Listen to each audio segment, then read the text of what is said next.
Assalamualaikum warahmatullahi wabarakatuh. Kami dari kelompok 5 akan mempresentasikan bab lembaga pengelolaan zakat. Berikut nama anggota kelompok kami. 1. Muhammad Dimas Novandira Ramadhani. 2. Muhammad Ihsan Zaini. 3. Nasyiatul Maufuro. 4. Nurin Diana. A. Pengertian LAZ dan BAZ. Lembaga Amil Zakat atau LAZ. LAZ merupakan lembaga pengelola zakat yang dibentuk oleh swasta atau di luar pemerintah. LAZ adalah institusi pengelolaan zakat yang sepenuhnya dibentuk atas prakarsa masyarakat dan oleh masyarakat yang bergerak di bidang dakwah, pendidikan, sosial, dan kemaslahatan umat Islam. Lembaga Amil Zakat ini dikukuhkan, dibina, dan dilindungi pemerintah. Dalam melaksanakan tugasnya, LAZ memberikan laporan kepada pemerintah sesuai dengan tingkatannya.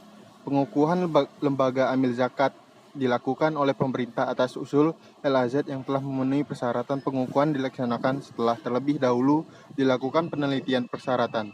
LAZ sendiri memiliki forum antar lembaga Amil Zakat, yang mana forum ini memiliki fungsi untuk saling bertukar pikir antar lembaga zakat dan membahas tentang bagaimana perkembangan zakat di Indonesia. Adapun syarat-syarat dapat didirikannya lembaga Amil Zakat adalah sebagai berikut. 1. Berbadan hukum. 2. Memiliki data muzaki dan mustahik. 3. Memiliki program kerja. 4. Melampirkan surat pernyataan bersedia diaudit. Badan Amil Zakat atau BAZ. Badan Amil Zakat adalah lembaga pengelolaan zakat yang didirikan oleh pemerintah, yang didirikan atas usul Kementerian Agama dan disetujui oleh Presiden. Kantor pusat dari lembaga zakat ini berkedudukan di ibu kota negara. Anggotaan Basnas terdiri atas 11 orang anggota, yakni 8 orang dari unsur masyarakat atau ulama, tenaga profesional, dan tokoh masyarakat Islam, dan 3 orang dari unsur pemerintah, ditunjuk dari kementerian atau instansi yang berkaitan dengan pengelolaan zakat. Basnas dipimpin oleh seorang ketua dan seorang wakil ketua. Masa kerja Basnas dijabat selama 5 tahun dan dapat dipilih kembali untuk 1 kali masa jabatan. Program Basnas berupa zakat, community development, rumah sehat Basnas, rumah cerdas anak bangsa, rumah makmur Basnas, kaderisasi 1000 ulama, konter layanan mustahik, dan tanggap darurat bencana. Tugas BAZ sendiri bukan hanya untuk mengelola atau mendistribusikan saja. Berikut adalah tugas dari BAZ. A. Menyelenggarakan tugas administratif dan teknis pengumpulan, pendistribusian, dan pendayagunaan zakat. B. Mengumpulkan dan mengelola data yang diperlukan untuk menyusun rencana pengelolaan zakat. C. Menyelenggarakan bimbingan di bidang pengelolaan, pengumpulan, pendistribusian, dan pendayagunaan zakat. D. Melaksanakan pengumpulan, pendistribusian, dan pendayagunaan zakat. Menyusun rencana dan program pelaksanaan pengumpulan, pendistribusian, pendayagunaan, dan pengembangan pengelolaan zakat atau tingkat kabupaten atau kota dan kecamatan. E. Menyelenggarakan tugas penelitian dan pengembangan, komunikasi informasi, dan edukasi pengelolaan zakat atau tingkat nasional dan provinsi. Tujuan dan hikmah pengelolaan zakat. Pengelolaan zakat adalah meningkatnya kesadaran masyarakat dalam penuaian dan dalam pelayanan ibadah zakat, meningkatnya fungsi dan peranan peranata keagamaan dalam upaya mewujudkan kesejahteraan masyarakat dan keadilan sosial, serta meningkatnya hasil guna dan daya guna zakat. Tujuan zakat: A. Membantu mengurangi dan mengangkat kaum fakir miskin dari kesulitan hidup dan penderitaan mereka. B. Membantu memecahkan permasalahan yang dihadapi oleh Al-Ghorimin, Ibnu Sabil, dan para mustahik lainnya. C. Membina dan merentangkan tali solidaritas atau persaudaraan sesama umat manusia. D. Mengimbangi ideologi kapitalisme dan komunisme. E. Menghilangkan sifat bakhil dan loba pemilik kekayaan dan penguasa modal. F. Menghindarkan penumpukan kekayaan perseorangan yang dikumpulkan di atas penderitaan orang lain. G. Mencegah jurang pemisah kaya dan miskin yang dapat menimbulkan malapetaka dan kejahatan sosial. Zakat memiliki hikmah yang besar bagi muzaki, mustahik, maupun bagi masyarakat muslim pada umumnya. Bagi muzaki, zakat berarti mendidik jiwa manusia untuk suka berkorban dan membersihkan jiwa dari sifat kikir, sombong dan angkuh yang biasanya menyertai pemilik harta yang banyak dan berlebih. C. Manajemen pengelolaan zakat.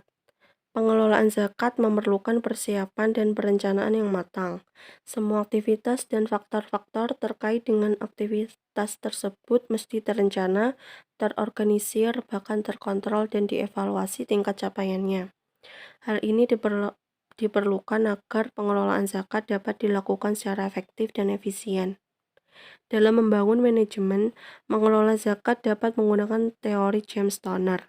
Model manajemen tersebut meliputi proses perencanaan atau planning, pengorganisasian atau organizing, pengarahan atau actuating, dan pengawasan atau controlling. Masing-masing dapat dijabarkan sebagai berikut. A.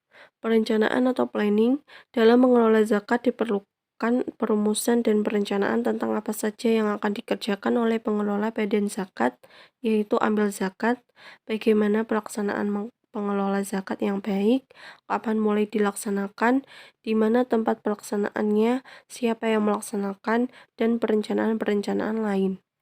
B. Perencanaan atau organizing. Dalam pengelolaan zakat, pengorganisasian sangat diperlukan. Hal ini terkait dengan koordinasi pemanfaatan sumber daya manusia dan sumber daya zakat yang telah dikumpulkan oleh lembaga zakat. Pengorganisasian dalam pengelolaan zakat bertujuan agar zakat dapat dikelola dengan kredibel dan efektif, serta tepat sasaran untuk mencapai tujuan. C. Penggerakan atau actuating. Dalam pengelolaan zakat, penggerakan atau actuating memiliki peran strategis dalam memperdayakan kemampuan sumber daya amil atau pengelola zakat.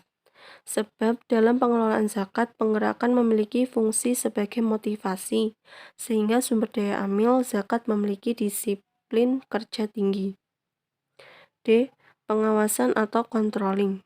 Dalam pengelolaan zakat, kewajiban yang harus dilakukan setelah tahapan-tahapan manajemen adalah pengawasan. Proses kontrol merupakan kewajiban yang terus-menerus harus dilakukan untuk pengecekan terhadap jalannya perencanaan dalam organisasi, termasuk dalam pengelolaan zakat. D. Manajemen pengelolaan hasil pengumpulan zakat.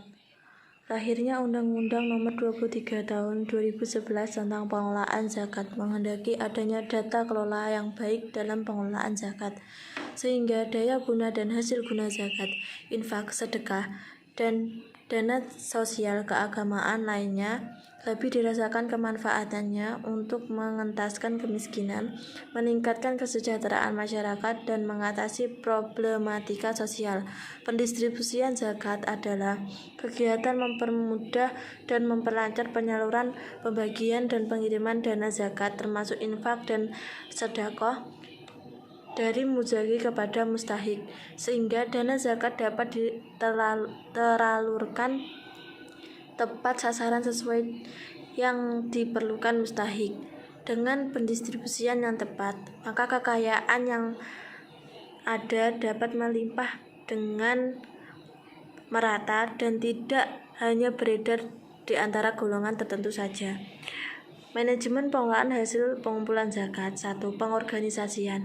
Pengorganisasian merupakan suatu proses pengaturan keseluruhan sumber daya dalam sebuah organisasi. 2. Pelaksanaan merupakan tindakan mengupayakan seluruh anggota organisasi untuk mencapai tujuan sesuai dengan perencanaan yang sudah ditetapkan. Kegiatan-kegiatan penggerakan aktuatif meliputi A. Melakukan partisipasi terhadap keputusan tindakan dan perbuatan. B. Mengarahkan orang lain dalam bekerja. C. Memotivasi anggota. D. Berkomunikasi secara efektif. E. Meningkatkan anggota agar memahami potensinya secara penuh. F. Memberi imbalan penghargaan yang sesuai terhadap pekerja. G. Mencukupi keperluan pegawai sesuai dengan kegiatan pekerjaannya. H. Berusaha memperbaiki pengarahan sesuai petunjuk pengawas. 3. Pengawas controlling. Menilai pelaksanaan sesuai dengan rencana, yaitu selaras dengan standar kegiatan-kegiatan pengawasan yang meliputi A. Membandingkan hasil pekerjaan dengan rencana secara keseluruhan. B. Menilai hasil pekerjaan yang standar hasil kerja. C. Membuat media pelaksanaan secara tepat. D. Memberitahukan media pengukur pekerjaan. E. Memindahkan data secara rinci untuk melihat perbandingan dan penyimpangannya. F. Membuat saran dan tindakan perbaikan. G. Memberitahukan anggota yang bertanggung jawab terhadap pemberian penjelasan. H. Melaksanakan pengawasan sesuai dengan petunjuk hasil pengawasan.